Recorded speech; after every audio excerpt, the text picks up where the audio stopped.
Hey everyone, Aaron Stewart from the Little Black Couch. Thanks for joining me this day after Father's Day. I am still a little under the weather, so I wanted to go live earlier today in case I fall apart. But it was a good weekend, obviously Father's Day, and definitely something I want to talk about today is about how to prepare our youth and our children for Father's Day. Not for Father's Day, to help prepare our youth to become entrepreneurs as parents. So, pretty cool topic, especially right after Father's Day. Let's jump right into it.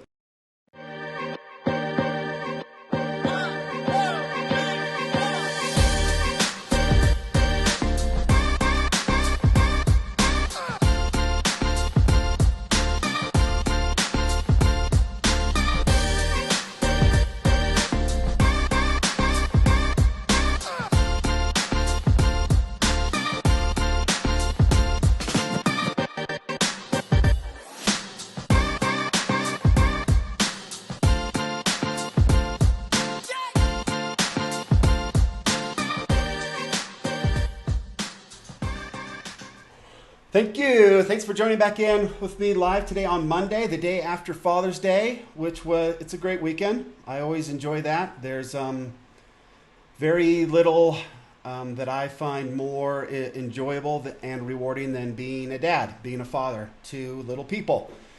There's there's nothing really that compares to that. So I'm so grateful to have little kids. It was a good day. It was a day where my oldest is out, or our oldest, Carol's my oldest, is out on a church mission. And so on Father's Day and on special holidays, they get to call us. And so I was able to talk with him for a little bit, which was great. Good to hear from him and how he's doing. He comes home pretty quickly. So we haven't seen him in almost 2 years. And it's just good. Touch back in with essentially the person that made you a parent, right? Made you a father and made Carol a mother was our oldest. So good to touch base with him, and then good to touch base and hang out with our kids. Again, I was a little under the weather, so we didn't get a whole lot done. Still am a little bit under the weather. In fact, we'll just real quickly, before we get too far into it, let's bring in the star of the show, the Little Black Couch. Hey, buddy. So yeah, still sick, so kind of telling me my mood there, and I appreciate him doing that. He's very understanding of me and has been with me for, as I've mentioned, over 20 years now in this journey of entrepreneurship. So he's there supporting me again. I have had to take a nap on him previously to get to this point of the day. So again, he's always there. So I appreciate that. Much like my family and friends and all that, I appreciate your support very much. But on this, over the weekend, when I got to sit there and well, my good friend, there we go. my good friend. There you are. Michael, thanks, bud. It is a good couch. I think Michael's actually had a nap on the Little Black Couch, so it is a good couch. Over the course of the weekend, got to think a little bit about what being a father is about. I obviously reached out to my dad and had a good conversation with him. We just texted back and forth, but it was awesome. And then have my own kids there and got a card from my wife and my kids and just kind of thought about all of that. And in the midst of it and thinking about today's message and what I wanted to share about entrepreneurship, it was really easy then. It was super easy, actually. Yeah, more than one. Yeah, Michael has had the long hours here in the office. So, but yeah, I'm going to like that one there. So we've had a great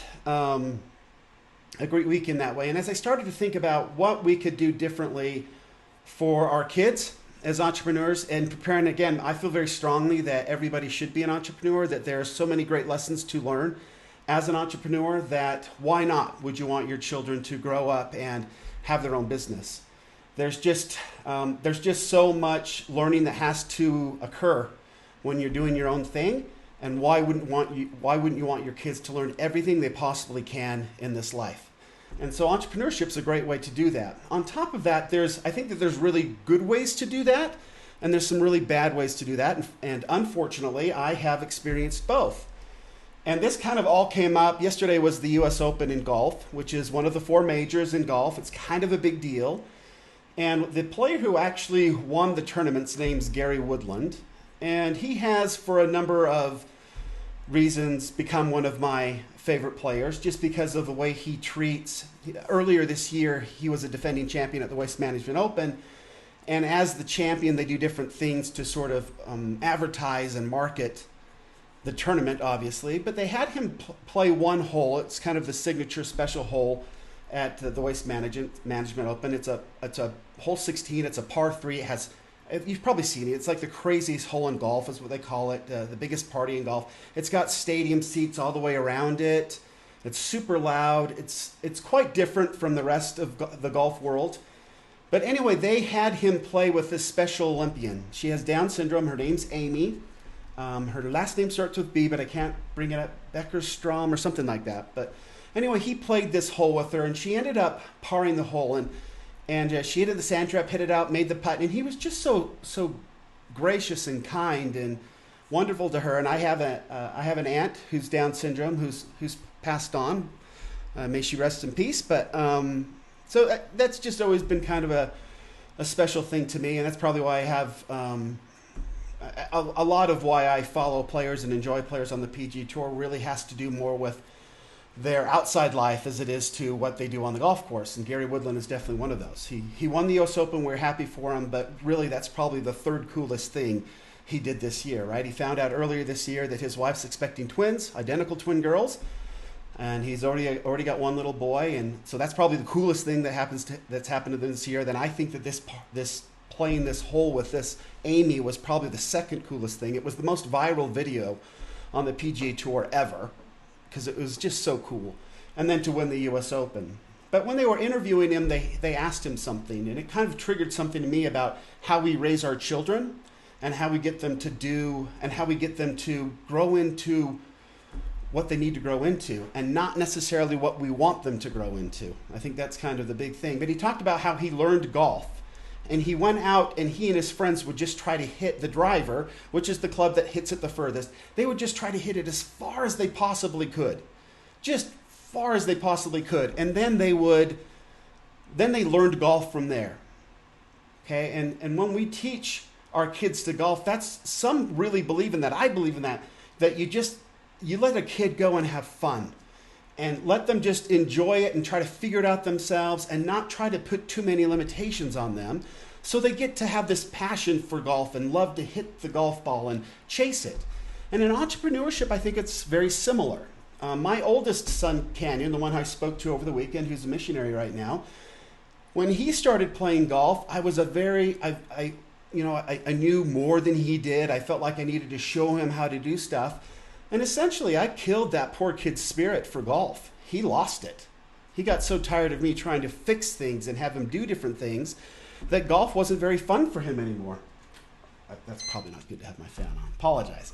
So he actually kind of quit golf. He didn't really come back to golf until his junior year in high school. Just really had no interest in it. And I believe a lot of it had to do with my sort of overbearing, controlling sort of helicopter parenting of this boy. And in the meantime, I learned from a golf coach that that's really not the way we should do it. We should kind of let kids explore and enjoy and have fun at it. Very similar to the way I learned to play golf. My grandpa just let me go for it. He just let me sit there all day long doing it whatever I wanted. And he didn't start sort of kind of teaching me things, etiquette and all of that later on down the road.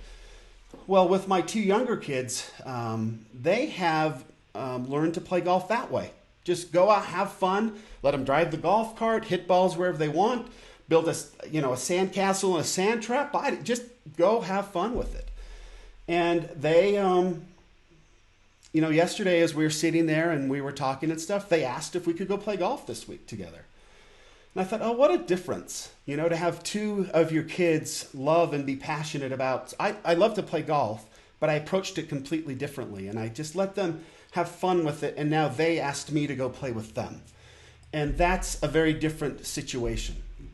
And so as entrepreneurs, and again, a lot of research has gone into this, and I know I've talked previously about how we raise our children, and I wanted to touch back on that, and then let's push it into entrepreneurship.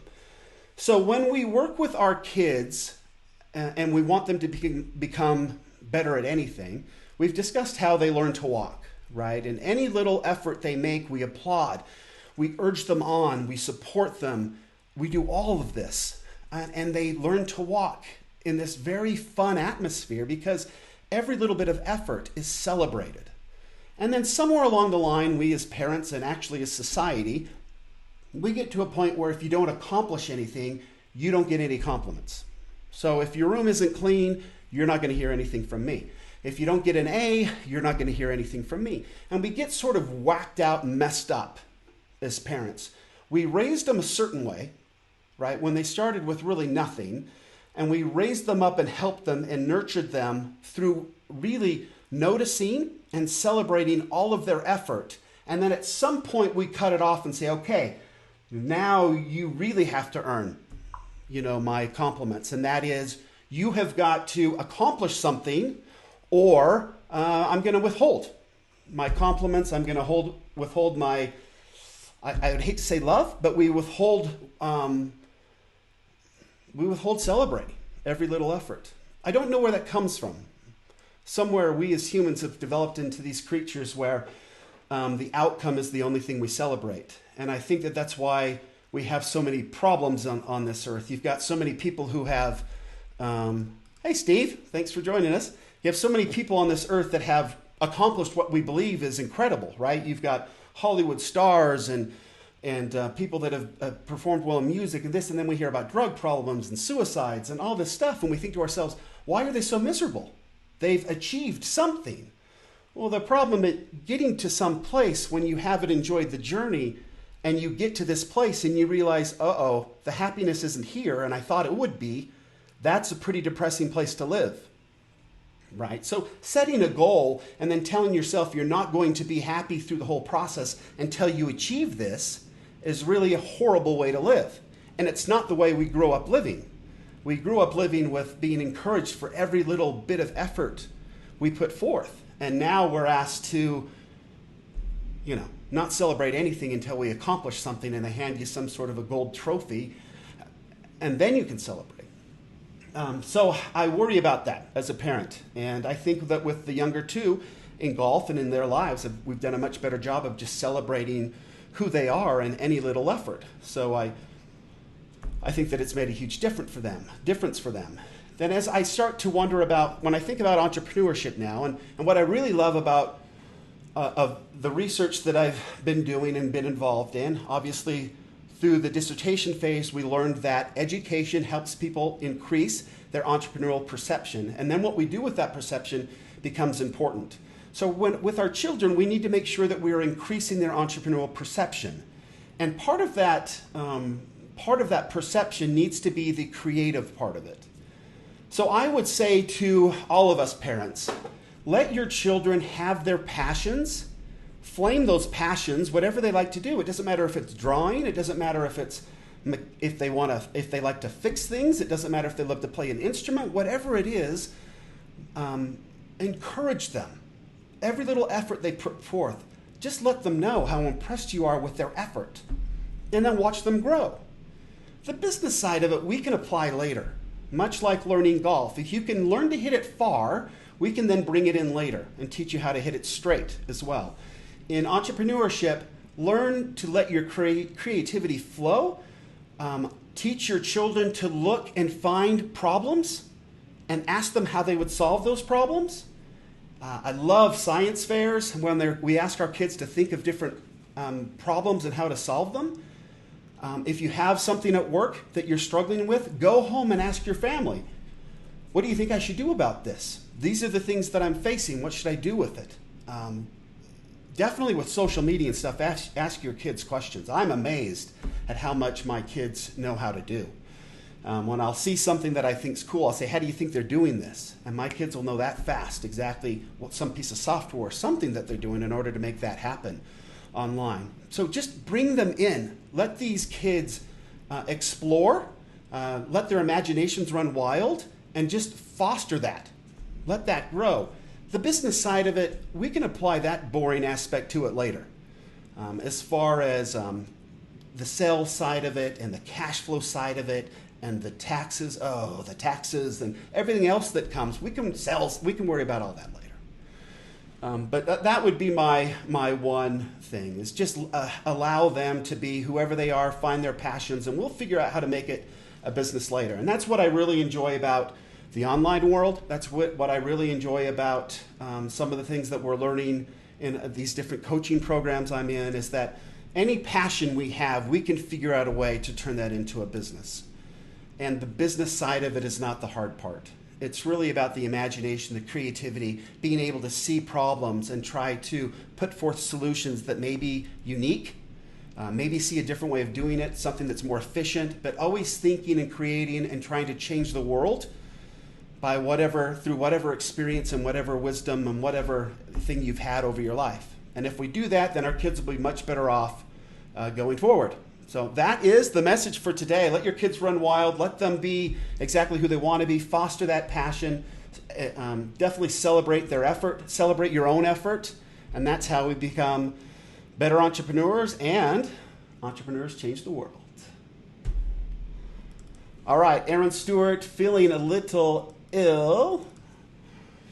So I'm going to sign off now. Hope you have a great week. Hope that I'm feeling better soon, and hope that we can talk again soon about entrepreneurship.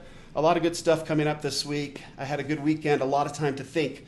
So we'll have more stuff coming up. And thanks everybody for joining, Michael and Steve. And thanks everybody. Until next time, Aaron Stewart saying thank you, and we're out.